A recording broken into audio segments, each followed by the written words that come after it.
Hi, everybody. It's Matthew. If you're still subscribed to this feed, thank you so much for that and your continued confidence in us as a continuing concern. We are currently on indefinite hiatus for reasons that are related to that life is just really hard right now for everybody. So, we're okay. It's just difficult we're just on hiatus. We're on a hiatus. We'd like to continue to do it, but it's just very difficult right now. Anyways, so this will probably be the case at least through the end of the year. But in the meantime, I wanted to put out some of the bonus episodes that we made that were previously behind a Patreon paywall because we have now shut down Patreon and we may never come back. So I might as well put these out so that people can enjoy them because I think that they're really fun. Yeah, and so I hope you enjoy them. And this is again Ain't Mythbehavin. Episode Ain't Mythbehavin. If you haven't caught any of the previous episodes that we've unlocked and put in the feed, is a podcast where I tell Anna about a story from ancient mythology or folklore or just some made up bullshit. But I hope you enjoy them. I think they're fun episodes. They're a little bit different, but a new one's going to come out every week for the next however many weeks I got, like 20 weeks, I think. And hopefully we'll be back one day with more saint-based fun. So keep an eye out for that. Hopefully we'll be able to entertain you through the medium of podcasting again soon. But thanks again, everybody, for listening. Any listening that you've done to these episodes or past episodes. And hopefully you'll hear from us soon. But in the meantime, have a blessed day. Bye.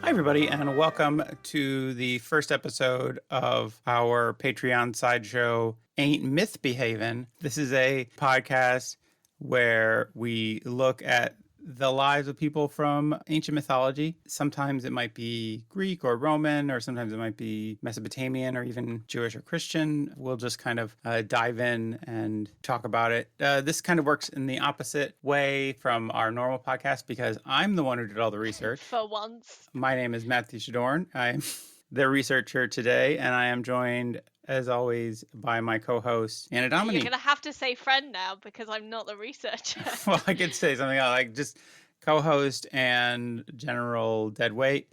Anna Domini, how are you doing, Anna? I am great. So good to know that I'm a dead weight. Yeah, no. Well, you didn't really do the research that I normally count on you to do. So, that's true. To be fair, you did tell me not to. I wasn't did, just particularly lazy. And you know what? And I say I have a new appreciation for how hard you work because research sucks and I hate it. And I'm glad Good I don't thing have to you do haven't devised a whole project that has no set ending that's entirely based on researching stuff and then sounding knowledgeable about it. It's entirely sounds like it would be pretty bad for you.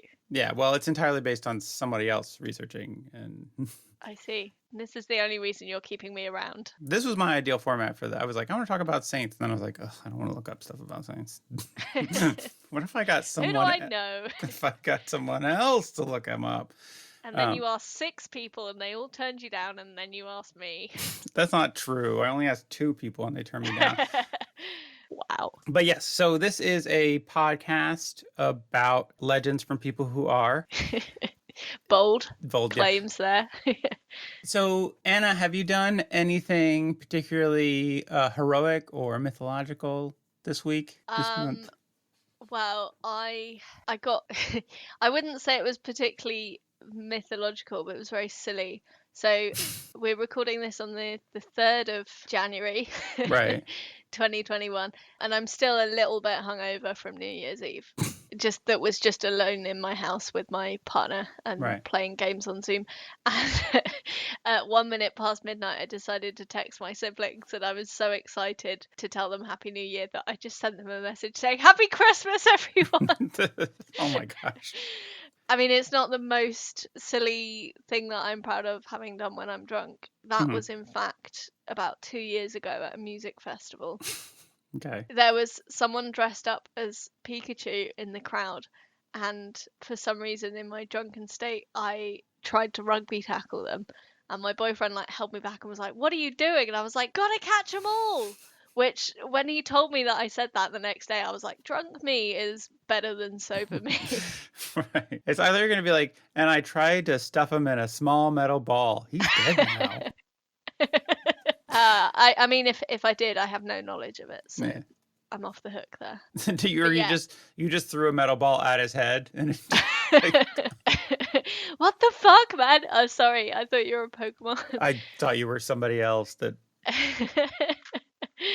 I thought you were Charmander. Oh, sorry. Happens all the time. But yeah, also my boyfriend got a lot more drunk than me, and he was feeling very sorry for himself for the last 2 days, and I was not particularly rubbing it in or, making him regret it even more. So I think that was quite heroic. Like, that is. That's... Not taking the chance to just be like, well, you brought this on yourself. Did you bring him some water? If he was brought him water, made him tea, made his lunch. You are a hero. You're like one of those everyday heroes, like a firefighter or a nurse or something. Yeah, I'd say it was similar to a nurse. Yeah. Obviously, I didn't risk getting any COVID because it was just someone from my household, but still pretty heroic, I guess. Yeah. Well, that's good. I'm glad that you've been doing some heroic things. You should do what I do with hangovers and not get them. How do you manage that? You're like twice my age. Yeah, no, I don't know. I just don't get hangovers, and it's not like I'm drinking any less than anybody else. In fact, I probably drink too much now. Because this might be a more interesting concept for a podcast. Is just your secrets to not getting hangovers. That's pretty legendary, actually. Is it? The man who could drink everything with no cursed after effect. It does annoy Alice sometimes because if we're out and we've had a lot to drink, because I'll just get up the next day and be like, "Well, that was fun." The pain. Yeah, she'll be upset. No, this was. You should definitely donate your body to science. Maybe. Well, no, it got to this point where like I'd hear people talk about hangovers kind of vaguely, but I never really thought about it. And then I was listening to this podcast. Did you have FOMO? No. I was just like, I just never really was like, I don't know. I've just been like, oh, I never really had hangovers. It never really occurred to me that I never had it because it's something that just didn't happen to me. So why would it occur to me that it happened? Yeah. I don't know. It's like having a sixth sense. I guess. It's like, oh, it was just normal to me. But yeah, I don't know. It was. I was listening to a podcast and they were describing hangovers, and I was like, I've never experienced those symptoms. And I was like, huh. And so I was like, maybe I'm not drinking enough. And so I was like, what if I drank a bottle of wine? No, that was fine. 2 bottles of wine. Oh my god. And then you hosted an open mic night. Yeah. I mean, yeah, you've seen me pretty drunk, I think. Yeah. I think it would be when there's a vaccine and we should test the limits of how far this will go. Yeah. Although you'll be a dad by then. Yeah. Well, I'll need it. That's true. Because it's weird because I have drunk to the point of being sick. Right. But then like when I get up the next day, like maybe my stomach's a bit upset, but that's the worst of my symptoms. Okay. Which, to be fair, just being sick in general just makes you feel a bit crappy. Yeah. But yeah, so that's been, So the thing is like I had to kind of, I don't know, like with the thing where I was pushing myself to see how far I could go before I got a hangover, I felt like that was a bad plan because I was like, I can't get hangover, but I'm pretty sure I can still get alcohol poisoning. You could still die. Yeah. So I don't think it's worth finding out what the limit is. Yeah, so. No, that's fair. But, so by not pushing it, you've basically got a superpower. Yeah. I think that's I have the superpower of moderation. Yeah, your body like self-moderates. Yeah. It's like, I think it was Plato who said all things in moderation, even moderation in moderation. Anyways, I'm not sure. He sounds like he would be anti some things in any dose, but I could be wrong. Wow. I did A-level philosophy and I was a real knobhead about it. And basically, if I didn't know the answer to a question, I would just quote Socrates saying, "All I know is I know nothing, and that makes me the wisest man in Athens." And I had lots of friends in school, as you can imagine. Yeah. No. But, yeah, I can just wonder, I'm the wisest man in Athens. Sounds like what you yell when you're drunk.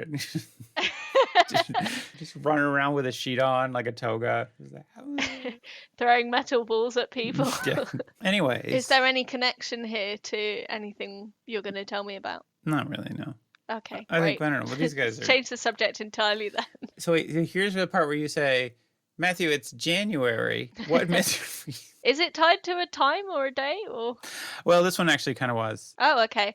Matthew, it's January. What is who's today's hero / legend / mythical person?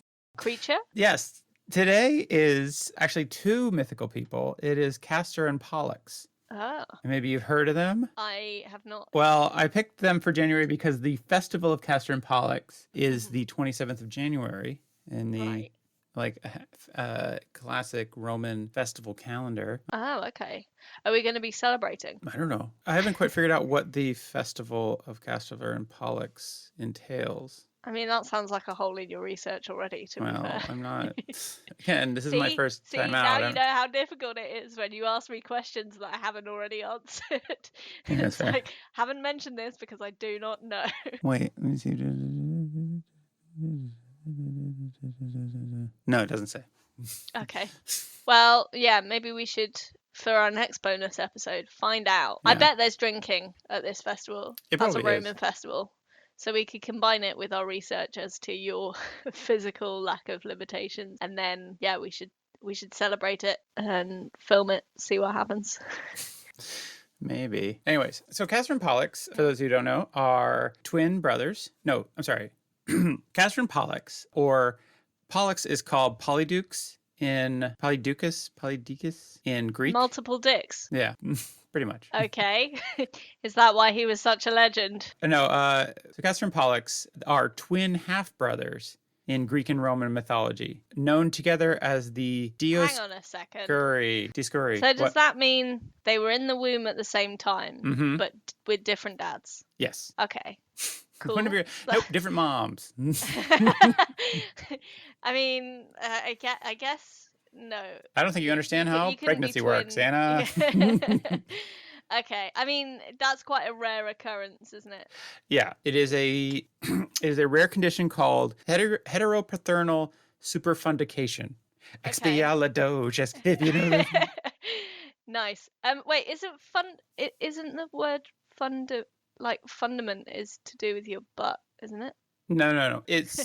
It has to do with fecund, which means like fertile. Fertile, yeah. Proliferation. I see. Okay. This is the thing that can happen to real people too. There are rare cases of it happening in actual human beings where, women who are whores sleep with two different men. We don't slut shame here.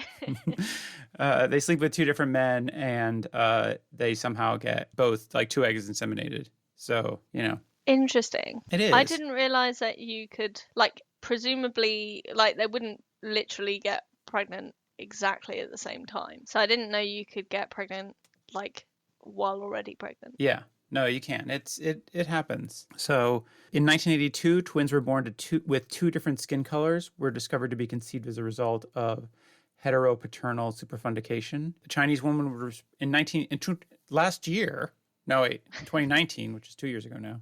Oh my God. A year and a day ago now. Yeah. 3 days ago. A Chinese woman was reported to have two babies from different fathers. One was from her husband, and the other was from a man having a secret affair with her at the time. So there you go. I mean, you would assume that would be the setup. Yeah. Although I guess, if in a polyamorous relationship, maybe if polyamory becomes more mainstream, it'll happen more. I don't know. I mean, theoretically, it takes a village to raise a child, right? So. It does. I mean, theoretically, you can also do this if, you have sex with a pregnant. My wife is pregnant right now, and if I had sex with her again while she was pregnant, theoretically this could happen. But right, but you're not a different person, so. But I'm not a different person, so. Well, I mean, I guess you've been changed by time. Yeah. I mean, I'm a different person from when I was when. 8.5 months ago. Yeah, it's changed me. You're so affected by your wife being pregnant. Annie, we're all on a journey. Sorry for you. Yeah. Anna. Annie. I don't know why I called you Annie. Anna, we're all on a journey here. All right. We're all changing and growing as people. And anyways. This is actually not the only case. So another case of superfundication is with Hercules. A lot of people don't know this, but Hercules has a twin brother, Iphicles. And do they all have short words before? No, it doesn't quite work. No, yeah. He should be called Himicles, really. Yeah. But yeah, Hercules and Iphicles. Iphicles is the son by. No, it doesn't matter. All right, but I'll just explain it with Castor and Pollux. So yeah, this happens in mythology all the time because why not? Anything can happen in mythology. That's the beauty of Because it. women are more slutty in mythology. Well, get ready to hear about their mom. Their mother was Leda. Do you know who Leda is? No.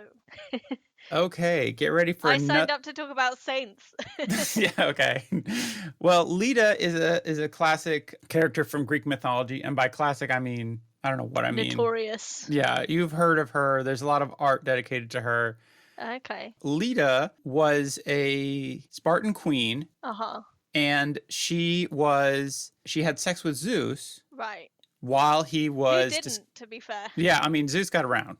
That's the thing. Leda was admired by Zeus, who seduced her in the guise of a swan. I think I have heard of related stories. Yeah, this is a classic Zeus trick where he dresses like a woman, or no, he doesn't dress like a woman. He dresses like an animal. He turns himself into an animal, and then is it the same as just wearing leopard print on a night out? No, I don't think. No, more deceptive. Fair enough. More deceptive, yeah. Yeah. Well, is it because he was like a literal swan, right? Yeah, because he's a god. Because he's a god. Do that. But why would you be more inclined to fuck a swan than a god? Surely a god would be better in bed. Sure. I mean, that's the thing is like they're Greek gods. Like the term Greek god means like sexy. People throw it around like human perfection, right? So it's like you have a perfect human body. I don't know. Yeah. So wouldn't Although it be... I guess, would his perfect body be riddled with STDs because of all the other women he slept with? Probably, yeah. But then again, still probably more pleasant than a swan. Yeah. No, I would think, I mean, if swans are anything like ducks, and I don't know if they are. Oh, then they'll probably have barbed penises. Is that what you're like going to say? corkscrew dicks or... Yeah. Yeah. Because that's how much the lady ducks don't want to fuck. Yeah. So that's a bad... If swans are anything like ducks, then that's a really bad indictment on their desirability. Man. So, but according to this, as a swan, Zeus fell into her arms for protection from a pursuing eagle. Their consummation on the same... What? Eagle. Oh, eagle. Pursuing eagle. Which feels like a setup. Save me from this eagle! Let's fuck. It does. Yeah, it feels like he's like, hey man, look, this is a game I play. I run it all the time on the ladies. You chase Just me. Just go with it, okay. Right? And then I'm going to fall in her arms and she's going to protect me. And then that's going to make her real hot. And Eagle's like, man, no way that lady's going to fuck you. You're a swan. He's like, hey man, works 100% of the time.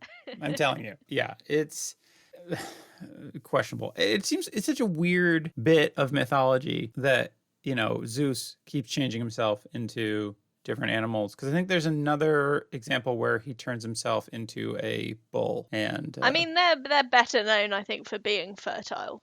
Yeah. Bulls. So you can it's a weird one. I mean, if you were a god, do you think you would want to experience what it's like to... Because I guess the thing is with animals, like all they really do is like eat and sleep and fuck. Right. So they're probably better at those things than humans who have other distractions, maybe. Maybe it'd be fun to experience that if you were a god. Right. And the normal rules didn't apply to you. I don't know about that because, as somebody who goes on YouTube and looks at a lot of videos of animals having sex, it doesn't look like the most pleasant sex. It doesn't feel really like... Yeah, that's true. And it's always over very quickly in nature documentaries. Yeah, that's the thing. And, I mean, I don't think that anybody's... I mean, I guess somebody's having a good... I don't know. And also, I don't think that... Like, this is the thing with, like, the... different penises of different animals. Which you have studied extensively. Yeah, which... Not for science or anything, just for your so personal knowledge, yeah. So it is that they seem to be made specifically for those animals. Yeah. Right? So it's like, it feels like maybe it wouldn't be... Pleasant, right? Like a round peg in a square hole. But maybe it's like when you're a immortal being...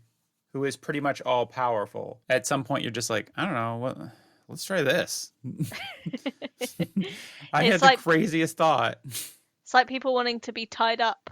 It's Yeah. like limit your power and see how that goes. Yeah, yeah. I mean, it does feel like I do feel like it's a challenge. It was like, I'm going to try and I'm going to pull this Maybe it was a lady. bet. Yeah. Like I've got it so much that I bet I can seduce someone whilst a swan. Yeah, he's just up in Olympus and Mercury's like, no way. And he's like, absolutely. Or Hermes. Anyways, I'm I think using it'd be fun to write like a pickup artist book from the perspective of Zeus. yeah. I can see that being I can imagine I could sell that to a lot of people wearing fedoras. Probably. But I don't it's not, There'd be you know, a it's not market really for very that. applicable to most people. True. Have you tried dressing as a swan? What is the thing in pickup artists they call peacocking, where you just wear Yeah. Yeah. Wear Same thing. nice things. This Dress is up called as a peacock. Yeah. Yeah. This is called swanning. Same thing. Anyways, so Lita fucks a duck and then A swan, please. Let's Swan. stay committed to accuracy here. She's not a slut. Thank you very much. Honestly, like that's really insulting to her to call her a duck fucker. Yeah, it's when like it was a swan. Swans are much more graceful, to be fair. Yeah, she's like, Lita, would you ever have sex with a duck? She's like, no, swan or better. I have standards. A seagull? Get the fuck out of here. I guess maybe a woodpecker, because they move so quickly, it'd be like a vibrator. No, I feel like that's too sharp a beak for. Oh yeah, no, I don't mean the actual beak. Oh Jesus Christ! Okay. That is not how birds mate. I'm fairly sure. I'm not an expert on this subject by any means, but I'm fairly sure they don't use their beaks. Oh, I see. I thought you were just talking about using birds. No, like maybe like sitting, on the woodpecker. If you sit on a woodpecker, I think that would be better for the woodpecker. I think the animal you're looking for is the hummingbird, which probably has a nice vibration. I would like to make it clear that when you say the animal I am looking for, you mean one is looking for. I think the animal that Anna those allegations were never proven. To live out her bestiality fantasies. Of which I have none, I would like to clarify. Yeah, except for with birds, which isn't, that's not gross. I mean, I guess, of all the animals, they might be the cleanest, because when they shit, they don't, sit in it or near it, just I guess, falls down. They got gravity on their side. That's true. But then I would say, as a man, I don't know why we're going into this. No, come on. Finish that thought. That birds have what's called a cloaca, which is a combination vagina-anus. Right. Which sounds so unpleasant from a sexual standpoint. So you don't like butt stuff, is what you're saying. I'm just saying that you'd like to keep them separate. Yeah, it's otherwise it's not a treat if you do it all the time. Yeah, that's the thing. It's not special, and I like it to be special. So Castor and Pollux, their mother was Leda, but they had different fathers. Castor was the mortal son of Tyndareus, the king of Sparta. Mm-hmm. Good gig. While Pollux was the divine son of Zeus. So did he come out as a swan? No, he comes out as like an egg. Baby. Well, actually, interesting point you make. The accounts of their birth are varied, and they are sometimes said to have been born from an egg. Nice. Along with their twin sister. A twin sister as well. Well, along with their twin sisters, Helen of Troy and Clytemnestra. Ah, okay. Did the twin sisters have different dads as well? See that? I don't know. Double. But what's the word? Interpatal, heteropatal. So with the twin sisters as well, it'd be like double heteropaternal superfundication. Yeah. XP Helen. Excellent. Oh wait, let me see here. I don't know if Clytemnestra. Helen of Troy is a mortal woman. Though she was the most beautiful woman in the world. Well, swans are beautiful creatures, so they are. That's true. It makes sense. But I would feel like a person that is half swan, half bird. Sorry, half swan, half human. Half human. Wait, I don't understand. Maybe I don't understand what a swan is. So I like the idea of half swan and half other bird, and so it just swims around in circles because it's trying to fly with one side. Swans can fly, can't they? I thought. Yeah, fine. Yes, I suppose they can. I don't think I've ever. You know what? Now But they I seem don't a bit know. heavy to go very high. They seem cause they're quite big. Yeah. Do they go very high? I don't know. I don't know that I've ever seen a swan fly. I've seen them kind of like sort of water ski sort of thing, like flapping around on the surface. Yeah. Swans are among the heaviest flying birds. Oh, there you go. That's the first result. Wait, bit of a That's dig at why swans you see there. all these fat shaming the swans. Mm. That's why you see so many aeroplanes that are shaped like swans. Oh. Because the aerodynamics there. No, Clytemnestra wasn't a demigod either. So then Clytemnestra and Castor, would they have the same dad? And then Pollux and Helen were the ones from Zeus. Well, oh yeah. Oh, okay. So Helen is the daughter of Zeus and Leda. Okay, you're right. You're right. So, sorry, I didn't look that up before because I assumed that Helen of Troy was a mortal woman, but I guess she wasn't. Well, I guess she was, but she was also the daughter of Zeus. Half and half. Or 2 in 1, like Jesus. Yeah. So, yeah, these are very Christ-like figures. It sounds it. So, so Helen and Pollux were full-blood relations. Yeah. And Castor and Clytemnestra were, okay, that's easy to remember. Yeah. Clytemnestra, who later married Agamemnon, Helen of Troy, later kidnapped, started the Trojan War. I mean, she didn't start it. Her kidnapping started it. So. Yeah. Don't victim blame. I'm not thinking. Yeah, she's really the. It's like saying Franz Ferdinand started the First World War. Does Clytemnestra have a shorter, easier to say nickname? Let's call her Clitty. Okay, I wonder where you're going with this. Yeah, Nestra, Nessie. Oh, that's nice because of the bird connection. That's true. Just to remind her mom of the best night of her life. Her best swan-related night of her life. I mean, yeah. I don't know if you've ever been around swans. They're dick birds. They're not nice birds. Which is why they're great at sex if they're dick birds. Oh, yeah. Well, I mean, they're assholes, right? Oh, well, yes. They're like geese. If you've ever been around geese, and geese will hiss at you. And yes. Yeah, they're gross. Anyways. Maybe they just don't like you. Maybe it's something about your countenance that really? Do geese like you? I don't know. I'm just being mean. Oh. There's much contradictory information regarding the parentage of the Dioscuri, which is what they're known collectively. Did I say that already? Oh, you didn't. The Dioscuri, yeah. The Odyssey says they are the sons of Leonardius, but other sources say they're both the sons of Zeus. Okay. But wait, if they were both the sons of Zeus, then they wouldn't be an example of twin half-brothers. Well, see, like one of the sources I said that Pollux, who is then a demigod, asked to share his immortality with his brother. Right. So he's like, I don't want, it feels mean that I'm immortal and my brother isn't. Yeah. And so Zeus was like, fine, you can both be immortal. But then That's nice. Good sharing sibling. Yeah. That's a good example to set to other kids. Yeah. Jesus never did that. Yeah, Jesus had all kinds of brothers, didn't do shit. And he was like, it's all about me. It's my cross to bear, as it were. Nice. They were both excellent horsemen and hunters who participated in the hunting of the Caledonian boar and Scottish pig, or is there a different kind of Caledonian? Oh no, I think it is Caledonian. Yeah, the Caledonian boar. In case you don't know, I know you know, but I was just gonna for the listener. It's one of the cathodic monsters. What's that supposed to mean, Matthew? I'm well acquainted with Scottish pigs, am I? I don't know. It's like yesterday we did another bloody Zoom quiz with Danny's family, and there was a round where there were like 3 words that all had some connection, and you had to guess what they were. So there was like penguin, bounty, and something at a picnic, and I was like, we got that they were chocolate bars. And Danny's grandma just randomly was like, trust you to know the most about chocolate bars. And I was like, where the hell did that come from? She randomly sassed by her grandma. That's been building for a while. Clearly. She's been like, how can I tell this girl? I think she's bad. But like, the only thing I've ever eaten on a Zoom chat with them is like fruit. Now that's all you'll ever eat. You'll just... Yeah.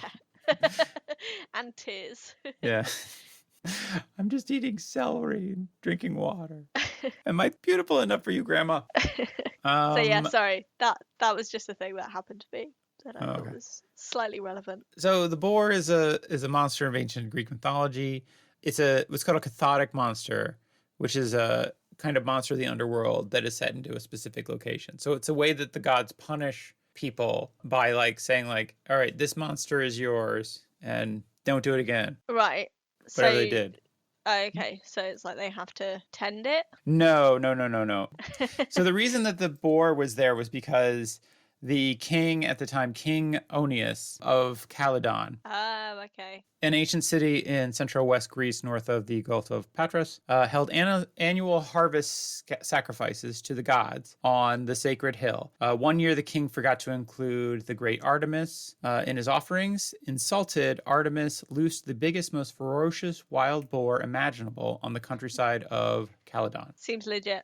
Yeah, I mean, it just. I mean, you've received a pig as a threatening message, haven't you? Your Christmas pig. I've given a pig as a very loving message to the woman who is my life now. But your wife or your life? My wife. She's both my wife and my life. Oh, that's lovely. Yeah, but I have forgotten a lot of people's names, so I'm surprised I haven't gotten like a pig thrown at me. So. Next time you mess up my name, I'm gonna send you a very threatening pig. I feel like any pig. Yeah, as a vegetarian, that's fair. But it will be wearing a kilt because it's Caledonian, even though you've just established that that's because of the Greek place of Caledon, not actually anything to do with Scotland. It was the most ferocious wild boar imaginable. It rampaged through the countryside, destroying vineyards and crops, forcing people to take refuge inside the city walls, where they began to starve. Oh my God! The pig! This fucking pig! Get in the wall! Get in the city wall! And there'd be people going, I don't believe it's anything more than just a regular sized pig, so I'm not going to get inside the walls, and I'm not going to stay 2 meters away from the pig. I'm trying to make it relevant. I know, and I get it. They were like, I don't believe this pig's that big. And even as they're getting eaten by the pig, they're like, this pig's not that big. If it was so big, wouldn't I be eaten by now? Yeah, they simultaneously also don't believe in the pig, but also it's like a conspiracy to make everyone get whatever the ancient Greek equivalent of microchipped is. Yeah. It's like they want all of us to have a clay tablet around our neck. They can track us. So the king sent out a messenger to the best hunters in Greece, offering them the boar's pelt and tusks as a prize. Among those who responded were the Argonauts, of which Castor and Pollux were members of the Argonauts. Okay, so in this analogy, they were basically the original vaccine developers. I guess the vaccine was a giant boar. Yeah. No, if the disease was a giant boar. Yeah. And the vaccine was a spear. Nice. We should now send this episode to whoever is marketing for the Oxford Vaccine Group, for example. Be like, look, we should share this thing because we talk about you in a positive fashion. Yeah. It's good PR. It's like you should use the metaphor of the Caledonian boar, which everybody knows. And everyone will get on board. Yeah. Yeah, everybody will totally get on board. I think that's what you just got to explain it to people in language they understand. Yeah. Yeah, Greek mythology. I mean, Boris Johnson would probably enjoy that opportunity. He would find that a very droll. Yeah, although then maybe that would show up actually how ignorant he actually is. Yeah, I just think if you explain it to people, it's much like the Caledonian boar.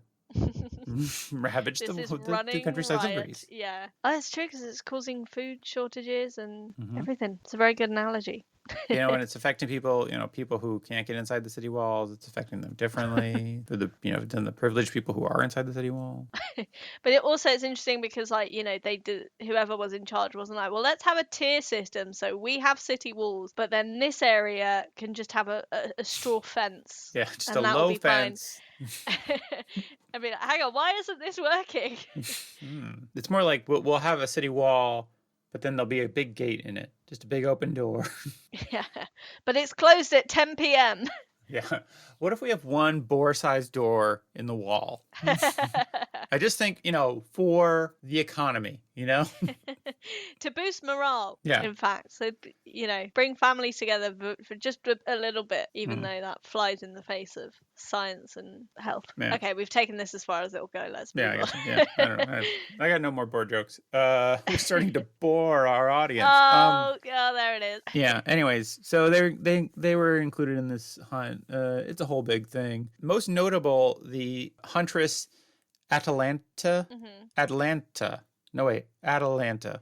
It's like Atlanta with an extra la. Cool. She was the first person to stab the boar, and so she was awarded its pelt. And a lot of the dudes who were on the boar hunt were like, "Why is she getting the pelt? She shouldn't even be here. She's a woman." And they acted like big old babies. Did the stabbing, like that's like, men.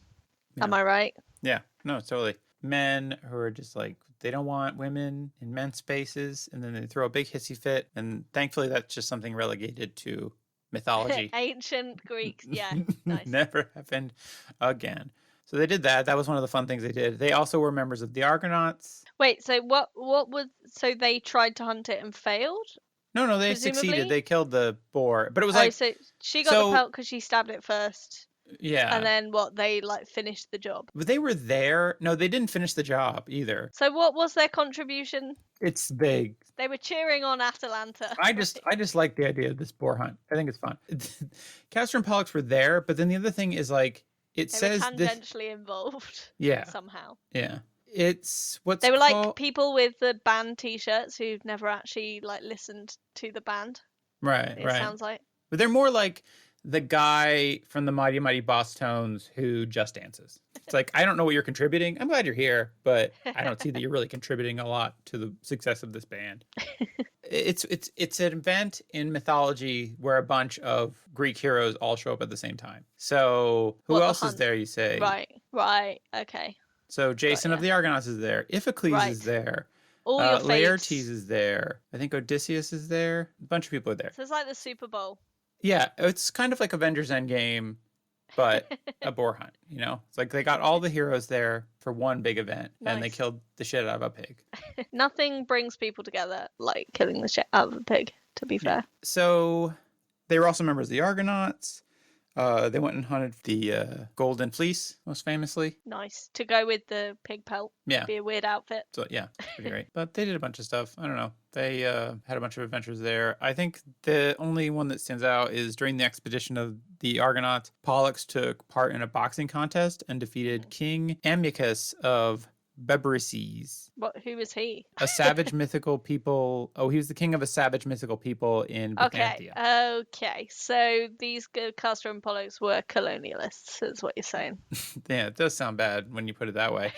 They were savage people. I think it meant a different thing. And then I doubt it. Okay, well, let's agree to disagree.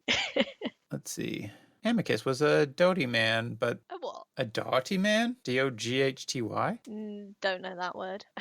It means brave and persistent. Oh, okay. It's an archaic. It sounds more like doughy. Yeah, it sounds like he's just kind of fat and let himself go. He's not fat. He just kind of like. Introduce him to Danny's grandma. He's not bad. He's just like, you could see he used to be in shape, but he's kind of like not kept it up. Okay. Yeah. A lot of muscle mass just kind of. Yeah. Softening. It's like where it was once well-defined muscle mass, it's just now just kind of vague shapes. Being a king, he compelled strangers to box as a way of killing them. Whoa, what a dick. Being a king, as all kings should, really. Yeah. But then the other thing is, I feel like if you're the king and you're like, box me, and you're like, well, if I punch the king too hard, yeah, you're just gonna have me killed anyways. Yeah.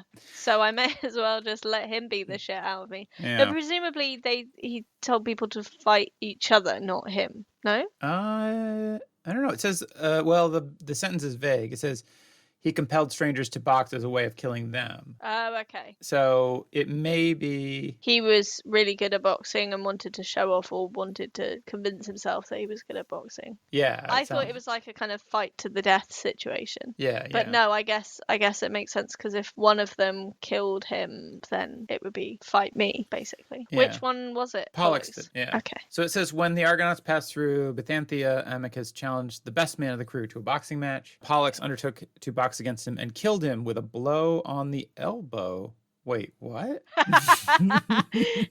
Comedians aren't the only people who die when they injure their funny bone. I know. It just feels like you would hit it and he'd be like, oh, like pins and needles, pins and needles. Yeah. Maybe he actually just hit him really hard on the elbow, and then while he was going through the pins and needles, just smacked him in the face. He stabbed him. Yeah. Maybe he like punched him in the elbow and then made his fist punch his own face. Stop hitting yourself. Yeah. That's a good point. That's probably what happened. He was such a good boxer, he killed himself because with his own mighty fist. Maybe after we've experimented to see how much alcohol you can have before you die, next time we can see if you die if we hit you hard enough in the funny bone. I don't want to know that. Somebody out there, somebody write in. Let us know. Change your name probably if you've ever actually killed someone. Yeah, use it on alias. I'm not sure this is the fan base we want to attract, but yeah. To be honest, like, we're open to anyone. Who are we to judge? Yeah. So it looks like, and then after the king was killed, his people tried to kill the Argonauts in revenge, and there was much fighting and great slaughter. Mm-hmm. And the Argonauts got away, though, because they're heroes. Mm-hmm. Was it at the boxing match, did everyone just start fighting, like fist fights, or were they already sort of packing heat to the fight? By packing heat, do you mean they have, like, swords? Yeah. I'm going to say yes. That is ancient time packing heat. Yeah, exactly. It says that after returning from their voyage, Castor and Pollux helped Jason and Peleus destroy the city of Iolcus? I don't know. Iolcus? I don't know. Iolcus, in revenge for the treachery of his king, King Peleus. What was the treachery? Right. So during Jason's absence, Peleus thought the Argo sunk, and that was what he told. That's what he told his son and wife, and they killed themselves. However, It is unknown, but possible the two were killed directly by Peleus. It's probably that he killed them. Right, I see. Neither is great. Like, oh, I was just so mean to them that they killed themselves versus, yeah, I killed them. Like, neither's good. Yeah. So he's the one who sent Jason on this quest to find the golden fleece. Right. And so when Jason returned, Peleus refused to give up his throne. Anyways, and then they destroyed the city because of it. Fair. I mean, that seems like a proportional response. Yeah. When you've been sent on a whole quest, come back to claim your prize. And there's no takebacks. And they went through a lot of shit. I don't know if it's a whole big long. It's too much to go into with the Argonauts.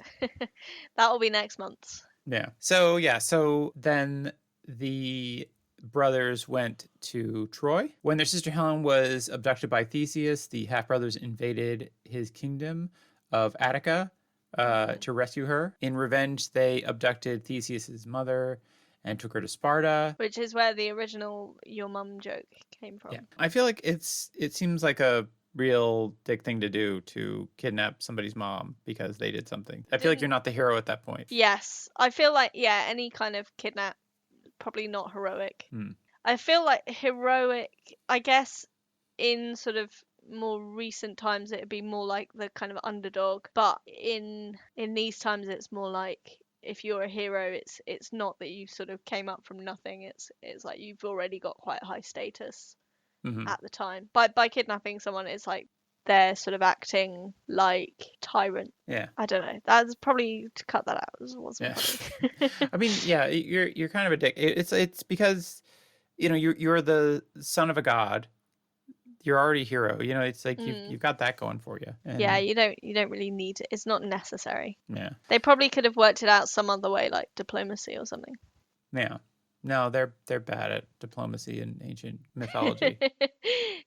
That's just the whole like Iliad and Odyssey just summed up. A failure of diplomacy. It really is. I mean, it's like, well, that's the Iliad, and the Odyssey is this guy's a bad sailor.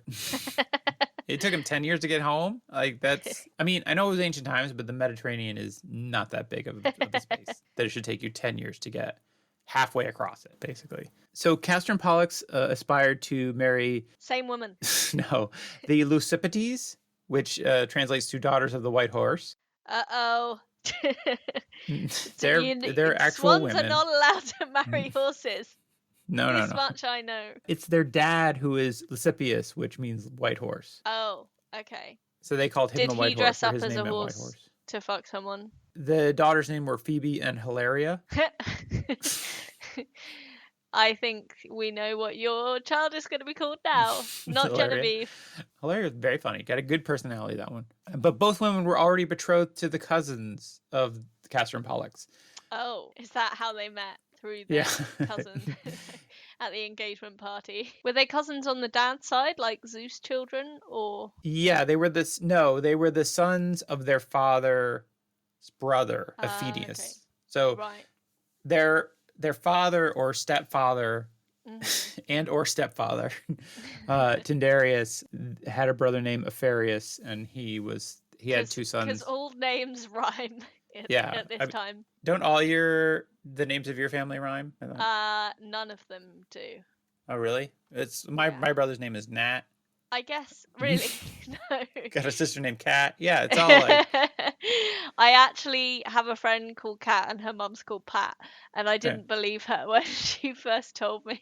Yeah, no, I mean, I guess I've got twin sisters who are called Lucy and Emily, so that's kind of, it's got a ring to it. But they're not. They don't really rhyme. Bit of a slant rhyme. No, yeah. Anywho, Castor and Pollux carried the women off to Sparta, where each had a son. That's just how you win someone over. Oh, you're engaged to someone else. I'll just take you. Yeah. I mean, that's not good. The illustration that accompanies this article is a painting with the fun title, "The Rape of the Daughters of Lysipius." Lovely. Wait, Lysipius. Let me try that again. "The Rape of the Daughters of Lysipius." Nice. So, you would be amazed how many classic pieces of mythological art from the Renaissance have the word rape in the title. Yay. That's the real rape culture. No, I'm sorry. No, it's all part of the same great tapestry. Yeah, that's true. This is the rich tapestry of the patriarchy. Yeah. So when you asked me if I'd done anything heroic earlier, I have not kidnapped or violated anyone this week. So not particularly heroic at all. That's a low bar. Yeah. Well, maybe next week. Yeah, I mean, I should say that the term hero within Greek mythology, it's kind of a subtle thing. It's not necessarily the same definition we have of hero, which is someone who the NHS, right? Yeah, like the people of the NHS. I said that dismissively, but yes. Or like a superhero or whatever, like somebody who does good, right? And the term hero kind of in mythology is more like just a powerful person who did kind of big deeds. Right. And not sometimes necessarily they good were ones. good. Yeah. Sometimes they were very morally questionable. So I feel like the saints, on the other hand, generally the ones we've come across so far have been on balance fine. Yeah. Whereas with heroes it's a bit more like you got to question their motivations. Yeah. Like even when they do the good things. Well, yeah. And I mean, this isn't a good thing because it doesn't seem like this kidnapping was consensual. Or no. Kidnapping is rarely consensual, I believe. Yeah. I mean, it's not like they ran away together. They were like, hey, it wasn't ditch an elopement. Zeros and get with the heroes. That's what was on their Tinder bio. Yeah. So I was actually walking down the street with a girlfriend. I think it was in Boston. Sounds like a Boston thing because it was a terrible, fucking awful thing that nobody should ever happen to them. But like some gaggle of bros in suits were like standing outside a bar, and then just one of them popped out of the circle and just jumped in front of my girlfriend and me and like went to my girlfriend and was like, drop the zero and get with the hero. Then jump back out, and then we just continued walking, and I was like, if you need to go, I totally understand. He makes a compelling case. Eloquent, bold, confident. Succinct. It's what you want in a man. Wow. Yeah. I mean, I feel like, that's kind of a compliment for you that you were basically, punching up. Yeah, no, I definitely was. No, I wasn't. She's a monster. Okay. We broke up. It's good. It's for the best. So when you say, do what you need to do, you were actually like, please actually, get with this guy instead. Doing me a bit of a favor. And that guy and you seem like you have a lot more in common than me and you. So anyways, they stole their wives, and this caused a rift in the family because... Fair enough. As you would suspect that it would. Yeah, it made family dinners very awkward because the cousins would be there, and then it'd be like, those were supposed to be our wives, and they don't seem to like want to be here. They kind of wanted to be with us. Oh Yeah. well. Yeah, I was about to say, well, how did the women feel about this? But yeah. It's for some reason, their feelings are not noted in the historical record. What? The quote-unquote historical record. Okay, so having heard all this so far, I think let's scrap that plan to celebrate the Feast of Castor and Pollux, because they sound like dicks. They're problematic faves. So their cousins, who they had this falling out with, they carried out a cattle raid in Arcadia together and fell out over the division of meat. So after stealing the herd and before dividing it, the cousins butchered, quartered, and roasted a calf. As they prepared to eat, the gigantic Edis, which is one of the cousins. I didn't tell you that the cousins' names are Lycius and Edis. All right, and Edis was huge. Was a big guy, yeah. Okay. Is that because he's like any food he sees, he's like, I'm gonna eat this? Yes, exactly.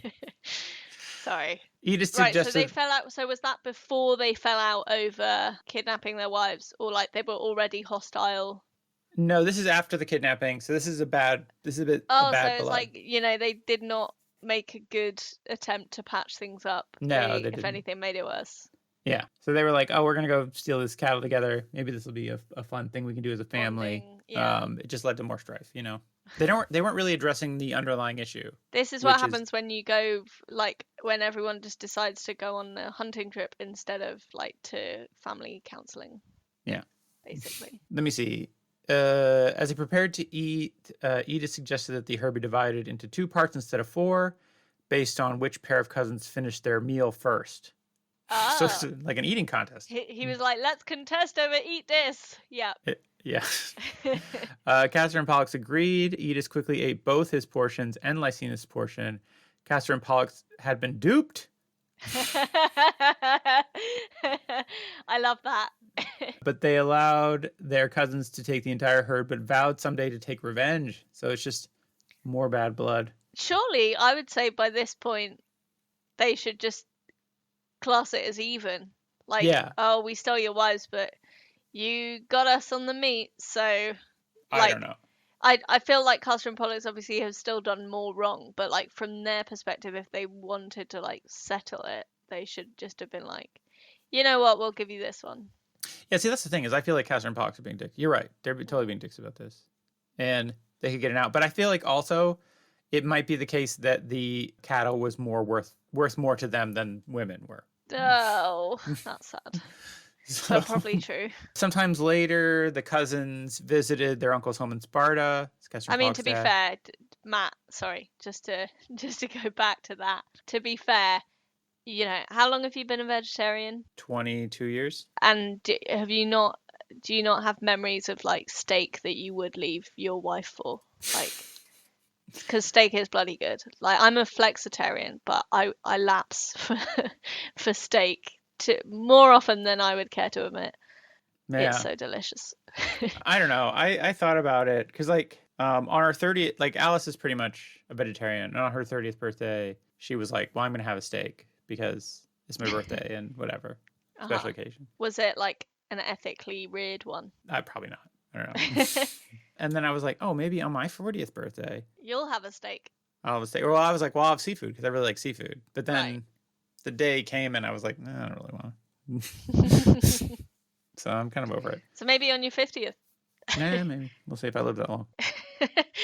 You're about to have a child, which is one of the main causes of stress. So who knows? 7 more years? Yeah. That you'll last. Edis and Lycinus came to visit Sparta. And Castor and Pollux recognized this as an opportunity to exact revenge. They made an excuse to justify leaving the feast that they were at, set out to steal their cousin's herd. Hang on. But they were already had a feast. Like, yeah, I don't know. They don't need extra steak at this point. Here's the thing is, like, they are also the princes of a kingdom, right? They can just, like, fucking live with it. I don't understand this. Hey, I mean, it sounds a lot like we've already made up our minds about them, but maybe we should keep an open mind and hear the rest of the story. Well, see, here's the thing is this is why revenge is no good for anybody. Because while Castor and Pollux were out stealing the herd, Did the other twins steal their wives back? No. Oh, no, that would have been worse. Good. Idas and Lycinus eventually set out for home and left Helen, Castor and Pollux' sister, alone with Paris. Oh. The Prince of Troy, who kidnapped her and started the Trojan War. That is a big boo-boo on them. Yeah, so if her brothers had been there, maybe she wouldn't have been kidnapped, Yeah. So. Well, maybe if they hadn't been so petty, then yeah, a lot more lives could have been saved. Mm-hmm. Meanwhile, Castor and Pollux had reached their destination, unaware that their sister had been kidnapped. Castor climbed a tree to keep watch as Pollux began to free the cattle. Far away, their cousins approached. Lycinus, named for the lynx because he could see in the dark, spied Castor hiding in a tree. Well, that wasn't a very good place to hide them, was it, if he knew that? It's like, are there no leaves on this tree? Anyways. His name was literally, I can see in the dark. The cousins immediately understood what was happening. Idas, furious, ambushed Castor, fatally wounding him with a blow from his spear. But not before Castor called out to warn Pollux. In an ensuing brawl, Pollux killed Lycinus. As Idas was about to kill Pollux, Zeus, who had been watching from Mount Olympus, hurled a thunderbolt, killing Idas and saving his son. That's quite an accurate thunderbolt, to be fair. It is. If they were going to just kill each other anyway, why did they bother with all the cattle stuff? Yeah, I mean... It seems a lot of effort. And again, terrible carbon footprint. Like, if they'd just, left the meat out of it, it would have been a lot better. I think they weren't driving. A lot more efficient. So, I don't know. They weren't driving. They were driving cattle, that's for sure. Hey, good one. Thank you. Returning to the dying Castor, Pollux was given the choice by Zeus of spending... Zeus was watching. Why wasn't he watching Helen? Zeus? Yeah.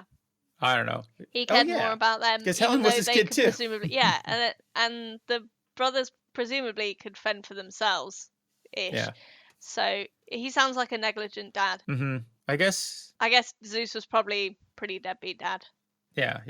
Maybe he's just like, he likes to stir the pot. He's like, I want to see what happens with this war. Likes to stir the pot with his dick. Gross. So, returning to the dying Castor, Pollux was given the choice by Zeus of spending all his time on Mount Olympus or giving half of his immortality to his mortal brother. Okay. So he opted for the latter, enabling the twins to alternate between Olympus and Hades. Right. The brothers became the two brightest stars of the constellation Gemini, which is the twins. Nice. Castor is Alpha Centauri? No. Geminori? No, Geminorum. The Gemini one. Yeah. Clearly. Alpha Geminori and Beta Geminori. Right. Castor and Pollux. But presumably, wasn't Pollux the one that was originally like a demigod? He was. So surely he would be the alpha one. Oh yeah. Nope, he's not. Oh. Well, that goes back to like the pickup artistry thing as well, doesn't it? I think it speaks to Pollux's generosity as a brother. Yeah. Because he didn't have to give his half of his immortality to his brother. No. Because I guess the other thing is like if they split their time between enabling the twins to alternate between Olympus and Hades, can they be there together? Oh, or does one have to be in Olympus and one have to be in Hades? At any time. At any time, yes. I don't know. Interesting. But anyways, that's their life. They live in Olympus and Hades. So, I mean, if they can be in Olympus, I guess if you can be in Olympus with your brother. Yeah. Would you go, if you could live in Olympus, which is essentially heaven, but you had to bring your brother. Worth it? Not worth it? Well, I don't know, because like my brother's a dick, but then like with these guys, they're both dicks, and it seemed to be what bonded them. So. Yeah, that's true. Yeah. I don't know why for me, it'd be probably a harder choice if it was my sister, one of my sisters, or my sibling. Okay. You don't have a twin, but I don't have a twin. Two of my sisters are twins. Oh. My two sisters are twins. Well, Do you think they have the same dad? I don't want to cast aspersions about my mum, but their personalities are kind of different. Everyone says they look the same, but I look more like one of my twin sisters than they look like each other, I believe. So it's possible. Yeah. Because they always said Lucy's the pretty one. So that would make sense. If you say so. So that's Castor and Pollux. They have a festival on the 27th. To celebrate pettiness and beef. I think that, Uh-huh. if they rebranded it as the Beef and Pettiness Festival, I think that would get, like, in Oxford a couple of years ago, there was like a beer and sausage festival. So you could have a Beef and Pettiness Festival. Yeah. Okay, so according to this, the festival, the pear tree is regarded by the Spartans as sacred to Castor and Pollux, with the image of twins were hung in its branches. The standard Spartan oath is to say, by the two gods. Right. Even though they were both demigods. Yeah. Or even like quarter. If anything, they just add up to one god. Well, or half together. Because, like, if Castor was a demigod already and then he gave half his immortality to no, Pollux, whatever, then together that makes half. And I know I'm not good at maths, but I do know my primary school fractions. You're probably right, yeah. Okay, so the rite of Thexoenia, God entering, was particularly associated with Castor and Pollux. The two deities were summoned to a table laid with food, whether at individuals' own homes or in the public hearths or equivalent places controlled by the states. They are sometimes shown arriving at a gallop over food-laden tables. Although such table offerings are a fairly common feature of Greek cult rituals, they are normally made in the shrines of the gods or heroes concerned. The domestic setting of the Thexorina is characteristic distinction accorded to Castor and Pollux. So it sounds like a family-friendly festival that everyone in the house can attend. That's I was afraid it was going to be something dark, but yeah, it's it sounds like it's just a nice. It sounds like Castor and Pollux Festival Day is like Roman Thanksgiving. Yeah. Okay. It sounds like you have a big old feast, and you probably invite people over. Fall out with your cousins. Yeah, we put this out for them, but yeah, we may as well. It's all here now. Yeah. So that's what me and Danny did this Christmas, because it was just us two, but we basically bought as much food as if we were having an actual party. But it was all frozen, so we just cooked some of it the rest of the later on. I thought it was a good comparison, but apparently not, so never mind. That's good. Thanks. So Castor and Pollux, they are Greek heroes. They don't have I was confused. I thought they were the two that founded Rome, but that's Romulus and Remus. And yeah. I can see why, it's got a similar ring to it, I guess. Yeah. Maybe there'll be another future one. Maybe. I have to do that some other time. I don't know. I guess we wouldn't want them to intercede for this. They're not really gods of anything. No. I don't see how they would. I feel like when Bonnie Tyler said, I need a hero, this is not who she had in mind, Tyler. So if you needed a hero, Castor and Pollux. Not these guys. I mean, it feels like there's a fair chance of being kidnapped. They're big on the kidnapping. Or worse. Yeah. They steal a lot of cattle. Yeah, you wouldn't want them to be your hero if you were a farmer. No. That's for sure. Just cattle rustlers and kidnappers. Yeah. Castor and Pollux. Yeah, if they were saints, they'd be the patron saint of cattle rustlers. Yeah, exactly. They're the gods of cattle rustlers. Well, that's all I got. Cool. Well, I guess they were generally bad, but they had the redeeming feature of being nice to each other. I guess so. I mean, it's nice that they did have each other. Yeah, it's just a shame they didn't spread that virtue a bit further. Yeah, they could have been a little bit nicer to other people. Yeah. I think the lesson we learned from the myth of Castor and Pollux is no good can come of stealing your cousin's fiance. Or in the first place from fucking swans. Yeah, don't fuck swans, number one.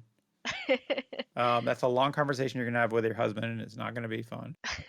Or your wife, your partner, whatever. Yeah, and yeah, don't steal people's, because it led to the Trojan War. It accidentally led to the Trojan War. Do you reckon that's where the term, like, for having conflict with someone saying we've got beef, do you reckon this is where it comes from? Oh, maybe. Oh my God. So. I wonder if that's true. Because like a lot of like slang does unwittingly like end up referring to more classical references, doesn't it? I can't think of any other examples to back that up. I don't know. Yeah, sometimes like I'm sure we could find somebody's worth their salt is a Roman phrase, because when you used to get paid in salt, it's where the word salary comes from, is the Latin word for salt. Oh no, it came from the Old West. We got all the phrase "I have beef with you" originated in the Old West among sheep farmers who were competing for grazing land with cattle farmers. Okay. Beef describes similar though to this situation. They were similar situation. Yeah. It says beef describes a situation or complaint that might well escalate into a, quote, beefy muscular conflict. Oh, okay. There you go. That's too bad. That's a shame. Maybe we should just like promote this as fact anyway. Yeah, we could just, I'll edit out this part where we fact check it. And so let's start again. It's like, Yeah. that is true. Yeah. No, just Yeah, and we'll add it into Urban Dictionary as like, or maybe we could edit this Wikipedia that you just found. Yeah. And citation needed. So you just need to make up a fake article. So you work for Daily Info, so you could just put that on the internet. Yeah, that's true. We do actually have a page on like Oxford myths. I'm not sure how I could like shoehorn it in there. That'd be fun. Anyways, thanks, Anna. I'm gonna have to edit this a lot to make it listenable, but I don't think it was a total waste of time. We'll see. That's great to hear. Thanks for telling me about these awful people. Yeah, I'm glad. It's been fun. So we spent so much time with nice people. Let's talk about some terrible people. It's good because it's like when you ask if I've done anything saintly, I'm always like, no, I've fallen short. So here it's like, I'm trying my best, and sometimes that's better than people who've been remembered in history and revered and stuff, I mean, it's nice. They have a constellation and 2 stars named after them. Exactly. But to be fair, doesn't Donald Trump have a star on Hollywood Boulevard? So I feel like it's probably a similar situation. Oh, you do realize I'm talking about stars in the sky, right? Yeah. Okay. I do. Yeah, I was trying to be witty on this comedy podcast, Matthew. That's all right. It's a struggle. Sorry. We are immersed in the lives of people who are ostensibly very good, and it does feel like maybe I'm not quite good enough. But then I think so. This Patreon side of the podcast is to give you that boost. It is in like to provide a bit of balance there. Yeah. So you can feel like, hey, you know what? I'm not as bad as these fiance stealing cattle rustlers. So it's always good to hear that. Yeah, I think I'm not the bastard son of a swan. Get that on a t-shirt. Yeah. But anyways, all right. Thanks, Anna. Thanks, Matt. Have a legendary month. Yes, thanks. You too. And we'll see you next month for Ain't Mythbehavin. Are you gonna do another theme song as well? No, I don't have time for that.